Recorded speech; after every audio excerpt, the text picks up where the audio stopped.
Salut tout le monde, j'espère que vous allez bien. Donc aujourd'hui, nouvelle vidéo zapping. On retourne sur X se regarder encore énormément de séquences. Comme d'habitude, on ne perd pas de temps. Petit like pour la force, petit commentaire pour le référencement. Et pour ceux qui sont sur téléphone, qui ont encore des boosts et qui sont gentils, merci de booster la vidéo. Allez, on enchaîne avec la première image insolite qui nous vient du compte The Toxic Avengers avec la une du magazine Public avec Léa Salamé et Raphaël Glucksmann. Quand j'ai vu ça, j'ai cru que c'était fake. L'amour au sommet. Il a dit, oh putain, la crise de fou rire de bon matin. Dans les commentaires, ça nous dit quoi? La couverture se tape avec celle-ci. Mimimati piétiné en public. C'est la vraie une. Ouais, c'est la vraie une. Je suis allé sur Google pour vérifier et j'ai retrouvé la une de Public. Ils sont sérieux les mecs. Bref, du coup, on enchaîne sur Instagram. C'est marqué, donc vous auriez réagi comment à notre place? Partie 1. Je suis pas assis en plein milieu. Attendez, un gendarme réserviste en civil nous arrête et la situation dégénère. Quand je vous fais signe de vous arrêter, vous vous arrêtez. Là, je suis pas assez près. Je suis pas assis en plein milieu. On voit même pas qu'il est gendarme. Il y a des claquettes, il a un brassard, mais le brassard il est gris les mecs. Je suis pas assis en plein milieu. Ce qu'on voit en plein milieu, dans le sud, un homme en chemise, en short et en claquette, avec une casquette. C'est tout ce qu'on voit. Hein. Allez, on y va. Sinon, je procède à un contrôle. Allez, on y va. Je suis pas assis en plein milieu. Bref, et du coup, dans les commentaires, ça nous dit quoi? Il oublie qu'il est en repos. Piccolo. Parfois, je me demande si certains sont juste devenus gendarmes pour le plaisir de parler mal aux autres. Ouais, je me pose la même question. Du coup, on enchaîne avec le Parisien, c'est marqué avec Léa Situation, donc malgré des billets jusqu'à 89 €, l'accord Arena de Léna Situation complet en 45 minutes. Mais en fait, elle fait quoi là-bas? Parce que c'est pas une chanteuse, c'est pas une humoriste, c'est une youtubeuse qui fait des vlogs, hein. En vrai c'est ça. Mais elle fait quoi au juste pour que des gens payent un prix pareil? J'ai toujours pas compris. Ouais, moi aussi.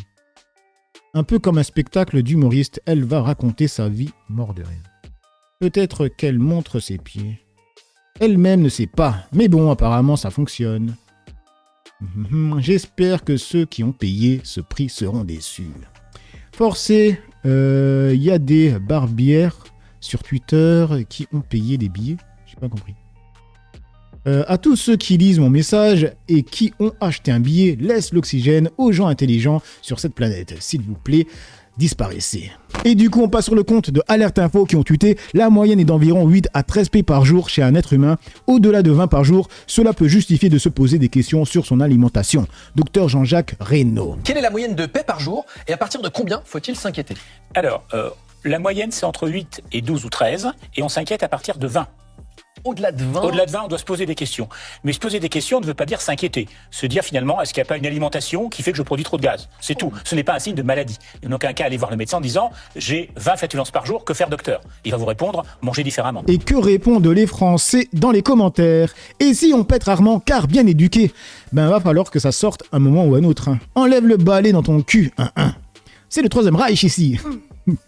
Quoi d'autre? Ben tu vas finir par terriblement souffrir. Les émissions naturelles du corps n'ont pas à être honteuses. Il est horrible de faire vivre cela aux enfants au prétexte de bonne éducation. Ben désolé, tu pètes pas en public devant tout le monde, c'est honteux et ça pue. Ben c'est le principe d'un P.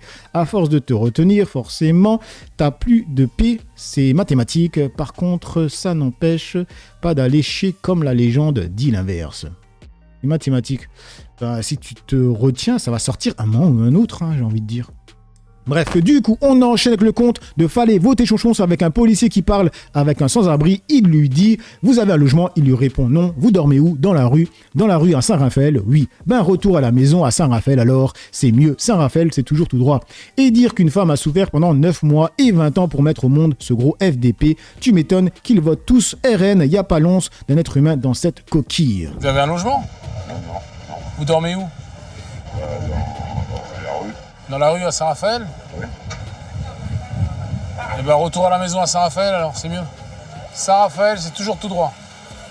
Je sais. Chasser les SDF de la ville, c'est une consigne donnée par la municipalité. Teddy l'applique sans sourciller.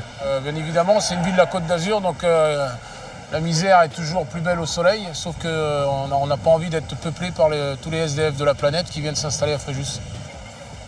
Sans état d'âme, Teddy pense qu'il ne fait que son travail. Alors, dans les commentaires, ça nous dit quoi? Rémi qui nous dit la remigration est la solution. À aucun moment, on a vu que le mec, c'était une personne d'origine étrangère. C'est une dinguerie. Il lui répond, vous êtes tellement raciste qu'à aucun moment ça peut vous venir à l'esprit que ce type puisse être blanc. C'est lunaire, la haine de l'autre qui vous habite. C'est clairement ça.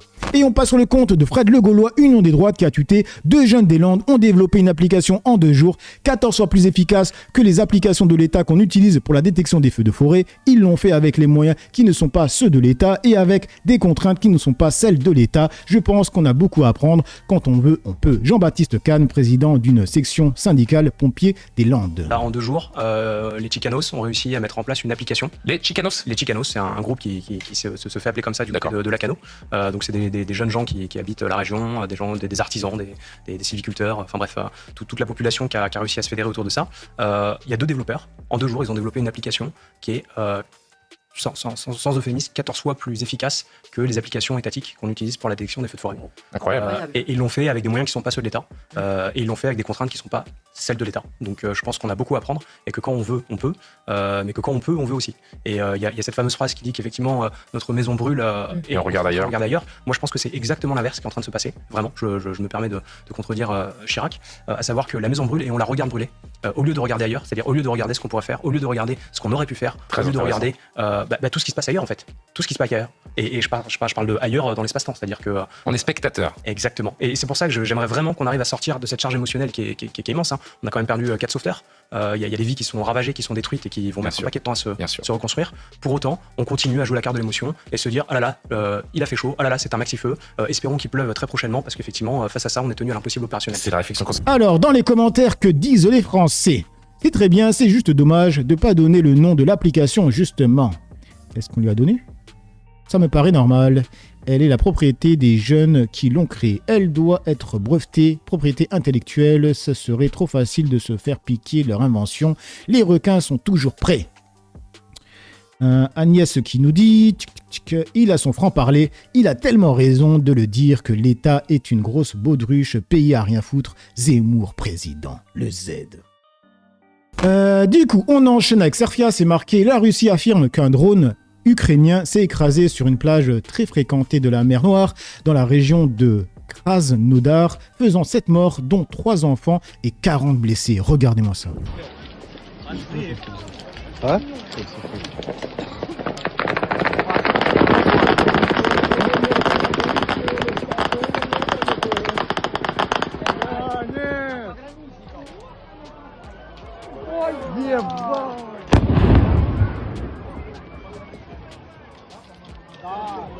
Il avait continué le tweet en disant « Moscou accuse Kiev d'avoir délibérément visé des civils. L'Ukraine n'a pas encore réagi. Selon plusieurs chaînes Telegram ukrainiennes, le drone aurait été dévié par des systèmes de guerre électronique avant de s'écraser sur la plage. » La source BBC.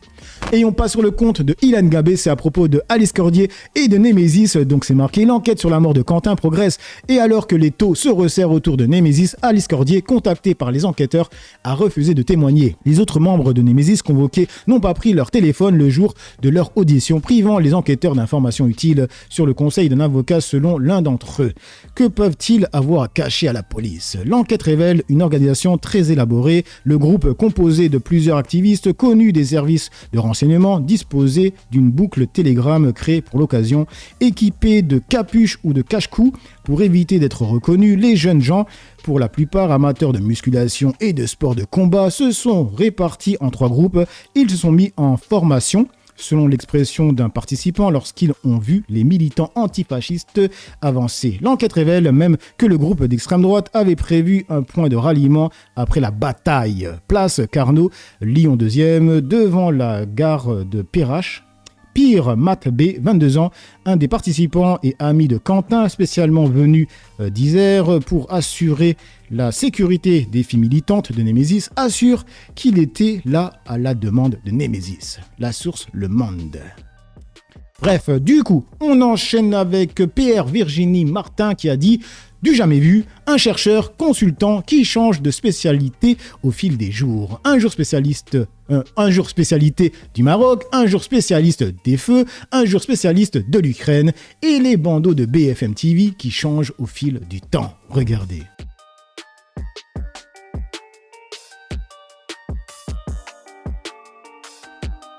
Et qu'est-ce qu'on lui répond dans les commentaires? Il y a Geneviève qui lui dit « est toujours content de lui ». Elle lui répond « une folie niveau crédibilité pour notre métier de chercheur ». Bucanero qui lui dit « c'est curieux comme vous êtes devenue virulente depuis que vous n'y êtes plus. Ce n'est pas que je vous donne tort sur ce tweet, mais que ne l'avez-vous pas fait avant ?» Elle lui répond « je ne l'ai pas fait car je n'ai jamais vu une telle caricature. J'y suis régulièrement sur mes sujets, aucun problème avec ça. Ne vous inquiétez surtout pas pour moi, merci. » Bref, du coup, on enchaîne avec le compte de Focus. C'est avec Rachel Kahn qui immigre en Israël. Donc c'est marqué Flash. C'est ce que je voulais faire depuis toute petite. C'est un moment hyper émouvant. C'est un moment dans l'histoire d'une vie. C'est quelque chose qu'on peut pas oublier. C'est un moment attendu. C'est un moment désiré. Et donc c'est une forme de plénitude, quelque chose qu'on a accompli dans sa vie, enfin. Et par rapport à l'histoire de chacun, je pense qu'on est en train de boucler une boucle et c'est tellement important pour le peuple d'Israël. Voilà. C'est ce que je voulais faire depuis toute petite. Ce qui a été déclencheur, c'est peut-être aussi être plus proche des gens qui veulent construire ce beau pays qui est le nôtre. Au moins, ils ont utilisé le mot immigré. Immigration, quoi, tout simplement. Parce que moi, franchement, j'ai un problème avec les gens qui emploient le mot expatriation. Et souvent, c'est quand c'est des Européens, blancs aussi, faut le préciser, ils emploient le mot expatriation. Alors que non, c'est une immigration, les mecs. Arrêtez les conneries. Du moment que la personne elle est basanée, c'est immigration. Et quand elle est blanche, plus elle est claire, plus c'est de l'expatriation. Faut arrêter les conneries. Du coup, on enchaîne avec le compte de Marcel. Et là, c'est avec Meir Habibi, le meilleur d'entre eux. Donc c'est marqué, Meir Habib est renvoyé devant le tribunal pour cette sortie génocidaire beaucoup trop décomplexée où il qualifiait l'ensemble de la population palestinienne de cancer. Il a fallu plus de 2 ans. Dire From the River to the Sea, par contre, c'est comparution immédiate. Là, ce sera un bras de fer entre l'Égypte et Israël. Il n'y a pas de bras de fer. Israël fera ce qu'elle a à faire. Il n'y a pas de bras de fer avec personne. Israël, c'est ce qu'elle a à faire. Israël est uni. Israël est uni aujourd'hui. Il n'y a pas de bras de fer. Elle sait ce qu'il a à faire. Parce que l'Égypte refuse, pour l'instant, d'accueillir ces Palestiniens. Ah oui, mais la grande solidarité arabe. Il y a aujourd'hui, et après on va accuser Israël parce qu'ils savent aujourd'hui le cancer qu'est cette population qui est aujourd'hui, à qui on a tout donné. Israël est sorti de la bande de Gaza. Israël pensait même ces dernières semaines, après avoir éliminé quelques têtes du serpent il y a quelques mois, qu'ils étaient, on appelle ça en hébreu, murta'im, c'est-à-dire que la dissuasion avait fonctionné. Non. Ils l'ont joué parce que, en fait, la réalité, c'est qu'ils veulent tout. Free Gaza quoi? Pourquoi? Il y a quoi Free Gaza? Il y a quoi à Gaza? Il y a quoi à Gaza? Il y a 1 cm² qui a pas été rendu par Sharon à l'époque. Ils ont tout donné. Et ils veulent faire ils veulent pas un État. Je l'ai dit 100 fois sur vos plateaux. Et sur tous les plateaux, je me rends 3-4 fois par jour pour essayer d'expliquer. Alors j'espère que les Français sont en train de comprendre. Les Israéliens, laissez-les travailler, ils savent quoi faire. Mais moi, aujourd'hui, dans ce pays, je suis aussi inquiet pour la France et je suis très inquiet pour la France. Et que répondent les Français dans les commentaires? Le jeune insoumis qui dit « Oh, un génocidaire, je pensais qu'on lui avait coupé la parole de manière définitive. » Carmen qui me dit « Le vrai cancer de l'humanité est Israël et dire qu'ils ont subi la même chose, c'est écœurant, je sais pas. Mais la justice vous rattrape. Dans quel état est cette république pour tolérer encore un Meir Habib? Ce type est un déshonneur, une infamie pour la France. » Et on passe sur le compte de Kunta Venankinde, c'est marqué pour cette femme, ce soir sur LCI, les mandats d'arrêt de la CPI contre le Hamas, c'est ok. En revanche, ceux visant Netanyahou et Galland pour crimes de guerre et crimes contre l'humanité à Gaza seraient eux scandaleux. En émettant ces mandats d'arrêt contre le Premier ministre israélien et son ministre de la Défense, en même temps que 3 responsables du Hamas, le procureur général de la CPI, qui s'appelle Karim Khan, n'a pas pu cacher l'intention politique de la CPI. On ne peut pas mettre sur le même niveau, côte à côte, 3 responsables des massacres du 7 octobre 2023, des terroristes, et la réponse certes trop musclée, et dont certains excès seront peut-être ou sans doute jugés plus tard, la réponse d'une démocratie qui est en état de légitime défense. Et du coup, est-ce que c'est considéré comme de l'ingérence israélienne, comme avec Xena Federova avec la Russie? Elle a touché son chèque des sionistes. Gallagher Fenwick n'était apparemment pas présent pour lui mettre son nez dans son caca, hélas.